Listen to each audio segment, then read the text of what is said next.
Hello there, and welcome to another episode of How to Be an Excel Expert. In today's episode, I'm going to talk about the offset function and how powerful of a function it is, how to use it, when you would want to use it, and why. So let's get into it. So simple, today's model is not going to be complicated at all. It's just going to be a simple database and using the offset function to perform certain calculations off of that database. And then some of the functions that we're going to use is obviously the offset function. We're going to use the month and the year as a setup for using the offset function. We're also going to use sum if, and countif, and match. So a lot of the functions here are pretty simple functions except for the offset one, but they're going to be necessary in demonstrating how to use offset.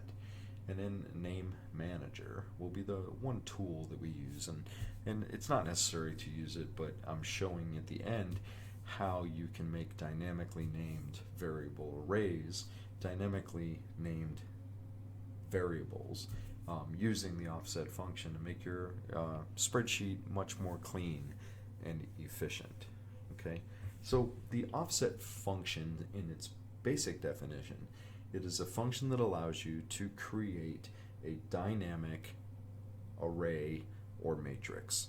Now, an array could also be a one-by-one cell, but in most cases you're going to want to create, if you're going to use offset, you're going to want to create an array or a matrix that you then can perform other calculations on. You can use offset to create a dynamic matrix that you then use the VLOOKUP function or HLOOKUP function or any other kind of lookup function or mathematical summation, sum ifs, average ifs. You can use those functions off of your dynamically named offset matrix or array in any way you want. And that's what I love about the offset, is that it allows you to create that dynamic array. And so I'm rating this difficulty level on this one to be intermediate, and that's solely because of the offset function itself. It can be complicated, the concept can be complicated, and I hope that I'm able to get the concept across to you, the listener and viewer, but it can be a complicated function. So I'm rating it as intermediate. All right? Let's do it. All right, so let's get into it. All right, I opened up an Excel workbook here, and let me show you the data that I brought in first. I have sales data that I used in real life, actually, in my real job in manufacturing. I hid the customer name and some of our product information just for privacy reasons, but you can see we have several fields here. Date shipped. I have 2,041 different sales instances since the beginning of January 2020 until the end of September 2021. We have customer ID, just a digital number. We have the number of shipped units, sales, material costs, labor costs, other costs, and then some key metrics that we use in the manufacturing world. Okay, none of that's important for this exercise, but that's the data that we're going to be using. All right, so let's talk about the offset function first. And before I get into how or why you would use offset, let's first talk about what the variables are within the offset function itself. All right, so if you hit the little fx key, which stands for function of x, then it brings up all the different variables, and this works with any function that you're using. The first variable is reference. Consider the reference to be the anchor, right? The starting point, the anchor that doesn't move for your offset, okay? So what is going to be our anchor? Well, I always like to just start at the upper left as my anchor. You can make it anything you want. You're going to shift off of this. I could make the anchor in the middle right here, and you can have negative numbers going forward, but just to keep it simple, we're going to make it the top left, cell A1, and I'm going to hit F4 to lock that in, to completely anchor this offset table, okay? And then the next one, the rows and columns, we'll get into more detail and I'll show examples that'll help better understand, explain this. But the rows are basically from the anchor, how far do you want to come down and start your array, your matrix, or your cell? All right, so let's just start simple and come down 0. Don't want to come down at all. And in columns, the same thing. How far over to the right do you want to go to start the beginning of your array, matrix, or cell? Again, we'll keep that as a 0 as well. And then you can return 3 different things, and I've said them a couple times already. You can return an array, a matrix, or a cell. All right, and so in this case, let's just start with a cell. Well, a cell is going to have a height of 1 and a width of 1, a 1 by 1 array, which is a cell. And that's going to return basically your reference point. Date shipped is going to be your answer. All right, so what happens if we change things? If you may not have followed that all the way through, but I think you will when I do some more examples here. Let's say now instead of 0 rows coming down 0, we come down 1.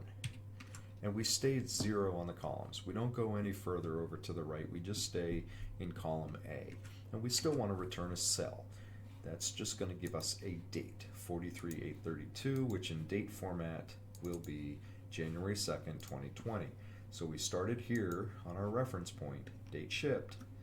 We came down 1. We went over 0, so we stayed right there. And we returned a cell of 1, 1. All right. So now we come down 1. Now let's go over 1 as well, and then return a cell of 1 by 1. That's going to give us our customer ID, which is not a date format. It's just regular number. 64633. 64633. Okay. Now I only did 1s. We can do other things. Maybe instead we're going to come down 7 and go over 1. All right. So come down 7, 1, 2, 3, 4, 5, 6, 7. Come over 1 should be 75573. That's it right there. All right. So those are examples on how to return a cell. You start at your reference point here. You determine how many rows down do you want to come, how many columns over do you want to go, and then what are you returning? A cell of 1, 1. Now what if you wanted an array? All right. So instead of a 1 by 1, let's say you wanted an array of 10 by 1. Okay, so what is that going to mean? That means you come down 7, go over 1, and then you're going to come down 10, and you're going to return an array that's 10 by 1. So that's what it's going to result in on this sheet. If we change this first height from a 1 to a 10, then you're going to get your array that looks like that. Okay. You can also do a matrix. Instead of a 10 by 1 array, you can do a 10 by 5 or whatever number you want, and it'll return a matrix. Okay? Now I want to be clear, you don't have to do it in standard left and right like I just did. Maybe you want an array that's 1 by 10. Okay? Then it'll give you that. All right? So that's pretty much how you use the offset function in a purely functional way, right? This is how it works. I want to get into why, and then how to use it in a more complicated fashion. All right, so I get a couple of questions here, right? Then we're going to return a result. So let's say I want to know, looking at this data right here, I want to know how many units did we ship in the month of March of 2020.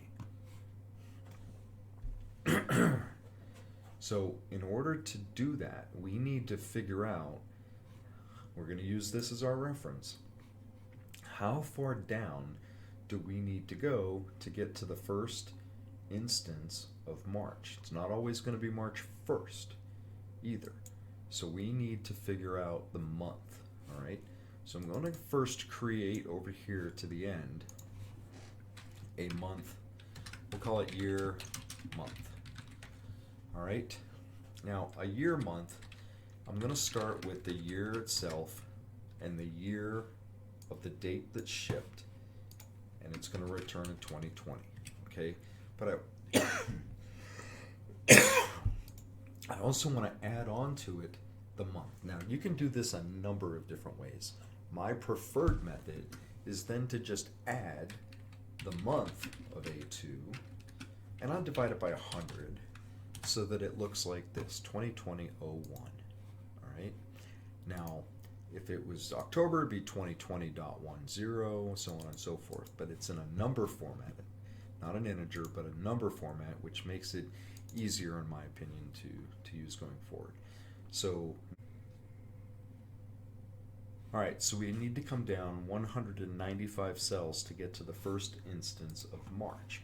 So we go back to our offset function, and we're going to put 195 in here. So we started our reference, come down 195. We're going to go over 0, okay? And then let's just return a 1 by 1 cell to give us the date. That should be the first date of March that we sold something in, which is March 3rd of 2020. All right? So 196. Where are we at? There we are. March 3rd, 2020. So that is our starting point. Okay? Now what are we saying that we want to calculate? We wanted to calculate shipped units. So shipped units is 1, 2 away from the reference. So we're going to want to come over 2. And so come down 195 and go over 2. All right. And that'll give us our first of the shipped units. This is just going to be a regular number now. No decimal points. So 41. That should be 41 is the first one. Now, how far down do we need to go? Okay. So we need to come down to the end of March, which is 96 cells. So we're going to have an array of 96, comma 1. Okay, 96. All right, and then what we said is we wanted to add them all up. All right, so it's going to be a sum of column E, 3725, and we'll round that. All right, 3726. 3726 right here. So we know that the offset function worked in this case. All right. Now the time frame 2020.03. All right, that's what we wanted. So we have in here now hard coded the numbers 195, 2, 96, and 1. All right, we need to have a formula for each one of those. So we're going to write over here, you know what, I'll do it right here, a formula for the row, a formula for the columns, a formula for the height, and what do they call that other one? And width. All right. All right, so the first one was the row, 195. I need to write a quick formula that returns the 195. That is simply going to be a match of this number here, the user input. I always lock everything in unless I want to copy it around. And what are we looking for? We're looking for the first instance of 2020-03 in this column. All right, lock that in, and then 0 equals an exact match. So there's my 196. So I can now replace that 195 with this formula minus 1. And the reason you have the minus 1 is because you're starting at the reference point and coming off that. So anyway, so that gives us the same answer, 3726. But now we've replaced that 195 with that formula there. The next one we need to calculate is the column. How far over do we want to go? Well, what is it that we're looking for? We're looking for net sales. All right, so that's going to be the category. The category, net sales, or I'm sorry, shipped units. Okay, how do we get the number that we hard-coded in there too by using this information in that database? Well, that's also a match. Match the user input, shipped units, by looking in this array, column 1. Lock that in, 0, and it's going to give me a 3. But again, just like the other one, we have to subtract 1. So instead of that 2, we're going to highlight that, lock it, minus 1. Let's lock that C8 too, just out of habit. All right, so again, now we have shipped units. We got a 3726 and then 3. Now height. Height was 96. So there's a couple of different ways that we can calculate the height, right? We can then say, when does 2020-04 start? Or we can count the instances of 2020-03. Let's do that one. Equals count if the range that we're going to be counting in, column K. And what are we going to be counting? Well, we're going to be counting instances of 2020.03. Lock it in, and we have our 96. Now here we don't have to subtract the 1, and then boom. And in this case, we could just leave the 1 the way it is. I'll put a 1 here, and I will reference that cell, just so that we're kind of consistent on how we're doing this. All right, so now we've calculated the number of shipped units in that month. Now I can change it, 2020.02. All right, so in February of 2020, we had 4,146 sold units. All right, so let's look at 2020, February of 2020. All right, let's highlight them all.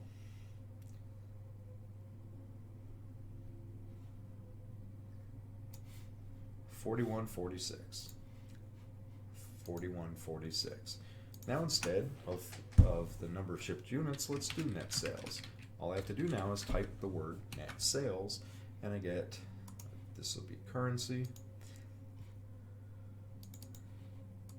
Get rid of the decimals. $1.788 million in the month of February for sales. Okay. So now I can go all the way down and add it up, and this is just to show that it works. 1.78884 or 484.42. Same exact number. I can do any category I want now. Profit. Up in February of 2020, we profited $397,000. In 2021 of June 2021, we profited $190,000. And so you can see, I think, how this could be valuable.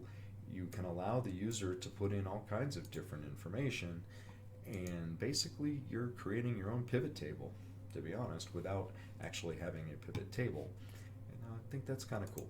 All right, so let's add another one in there. Let's figure out, I want to know how much profit did I make from customer number 75573. Now, I'm just picking a customer at random. I don't even know that I sold to that customer in that month. This one becomes a little trickier. Okay, the answer is going to be a little bit different. So we're going to have to kind of start from scratch, I think, on this one, because we need to return now a table for the entire month, starting with customer ID, and then we're going to want to do a sum if at that point, all right, on that resulting table. So as I said, you can use offset to return a table. It doesn't just have to be an array, it doesn't just have to be a cell. So let's return a table here. All right, we're going to come down to the June. So first things first, the reference point is still going to be A1. All right, I'm going to go back to this page here. Oops. All right, now the rows. I'm still going to want to come down to 1679 minus 1. All right, I got to lock C8 in. I still, now for the columns though, I'm only going to want to go over 1 because I want to start with customer ID. All right, and then I want to go over to the column that I want. I'm sorry, the height is still going to be the 101.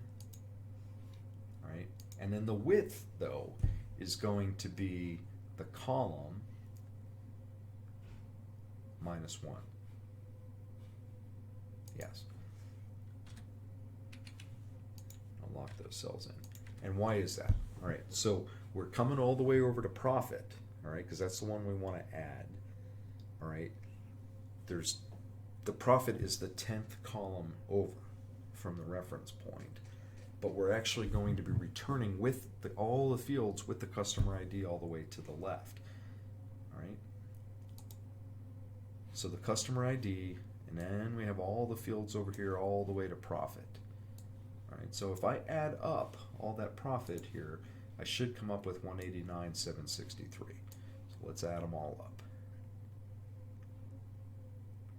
189,763.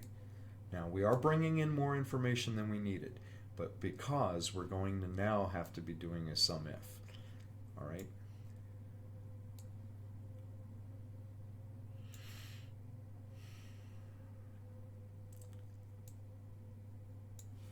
There's other different ways to do this, by the way. I'm just thinking of different ways to do it.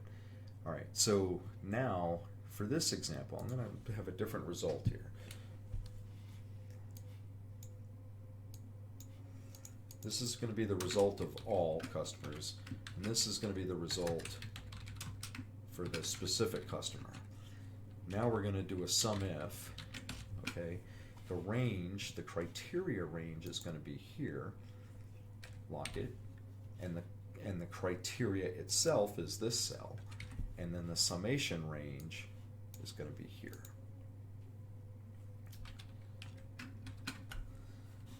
So, and turn that into currency. Currency. So all the profit in the month of June 2021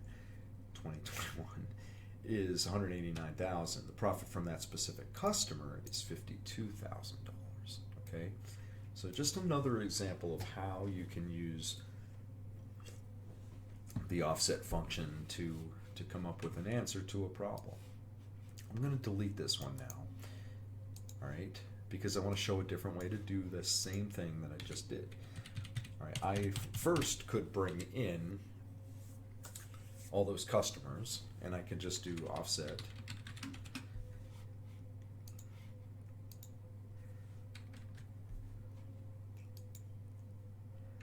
right, and then the rows to come down is still going to be the same, C9 minus 1. The columns coming over is a 1 to get to the customer ID, and then the height is going to be, we can just make it 101 and 1, and that'll just bring in the customers themselves, okay? And then I could bring in just the profit field itself. All right, so this one would be offset. And I wanted to show you a different way to do it. Now, I am showing you a different way. Lock in that first cell again. And again, you want to come down the 1679 minus 1. All right, but this time you want to go over the columns, minus 1.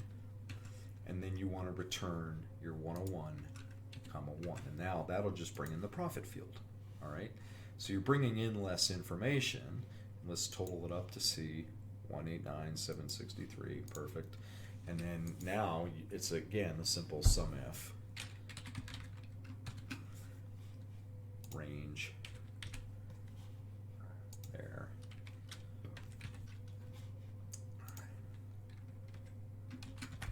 52,508. You get the same answer.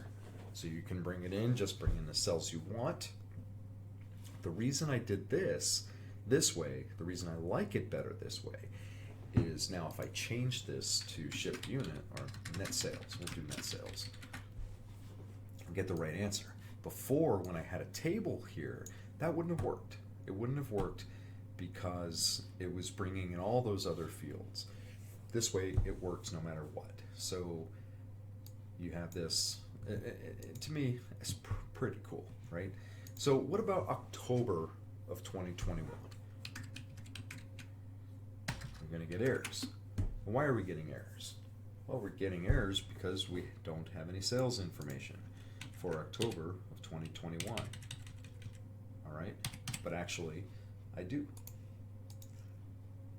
have the October sales information here. All right, and what is cool is that I can highlight all the October sales, copy them, add them to the bottom of my database, and then copy my metric formulas right here, copy them all the way down by double clicking, and now I go back to sheet 1 and I have all my October information in there as well. So now the last thing I wanted to show you with offset would be the naming of variables, okay, using the offset. So the way I did this right here with actually bringing it into here and doing the math in here, it makes it look sloppy, right? I don't want to have all this stuff in here. Well, I want the results and I want the user inputs, but I don't want to have all this other stuff on this tab. Yeah, I could move it to another tab, but there's an even cleaner way to do that, right? So for this one right here, this is, this is basically a summation of the user input. In this case, it's net sales. So let's just come up with a name, and let's name this array right here, okay? I don't want to call it net sales because I could change it to anything. So I'm going to call it result all right? And what I'm going to do is copy this formula here. And then I'm going to go to Formulas and Name Manager, and we're going to create a new variable, and we're going to call it result all. And then I'm going to paste that formula into the refers to right here, okay? And when I do that, and I hit this up arrow, it tells me exactly where it's referring to, all right? And I hit close. And now instead of summing E, I could say sum result all. And I still get the same answer, all right? And what I would do personally, I would want this to not be here either.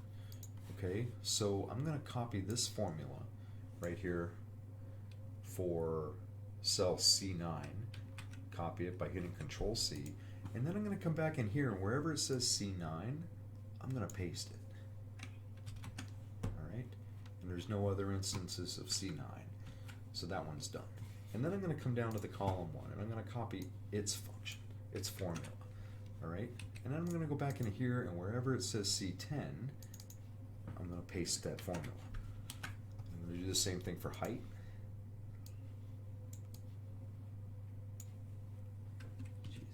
Control C, copy, and wherever I see C11, I'm going to paste it in. Okay, and then the last one, just a 1. So I'm just going to type 1. All right, so now I'm going to take this rewritten formula now, copy the whole thing, including the equal sign, go back to the name manager, and then highlight this entire formula that we already written and paste it in. And I'm going to hit the green checkbox to save it. And it's still going to refer to the same thing.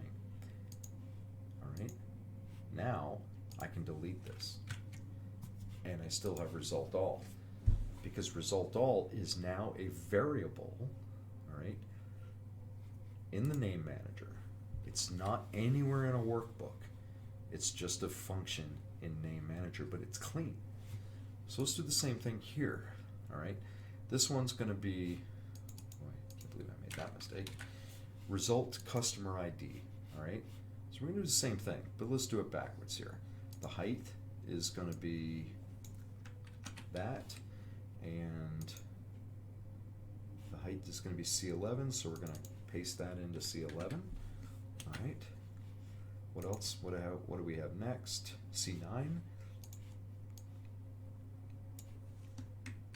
Control C, and then C9, I'll paste it in. All right, and then we're going to take this whole formula and create a new one called result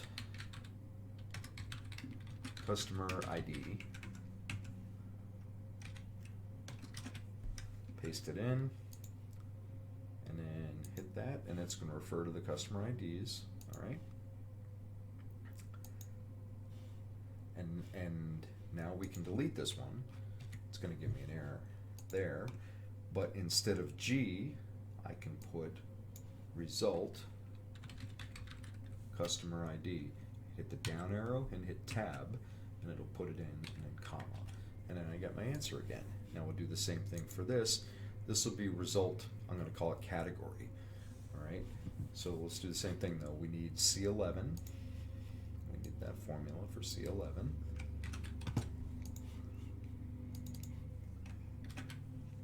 And then we need the formula for C10 right here.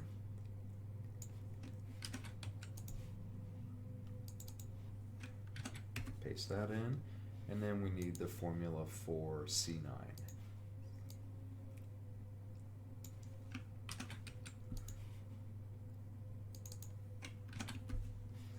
All right, then take this whole formula and create a new variable, result category. Spell that right? Yeah, it doesn't matter. And then paste that formula in, and instead of column H, we could type result category. And get the same answer. Now I can delete this, and I can delete all that. And everything is clean now, and everything is using real or named variables.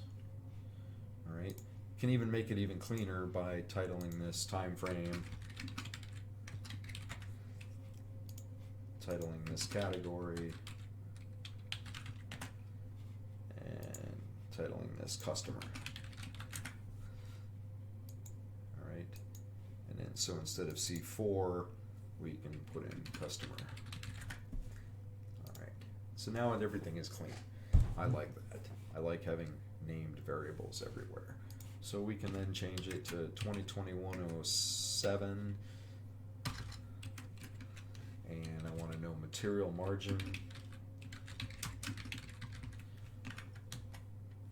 and here we go.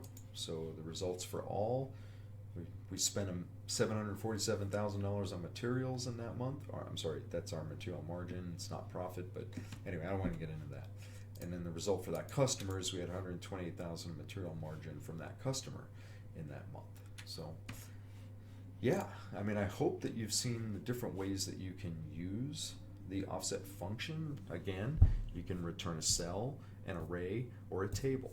And then you use that information to do all kinds of different things. You can do adds, you can do VLOOKUPs, you can do sum ifs, you can do count ifs off those things.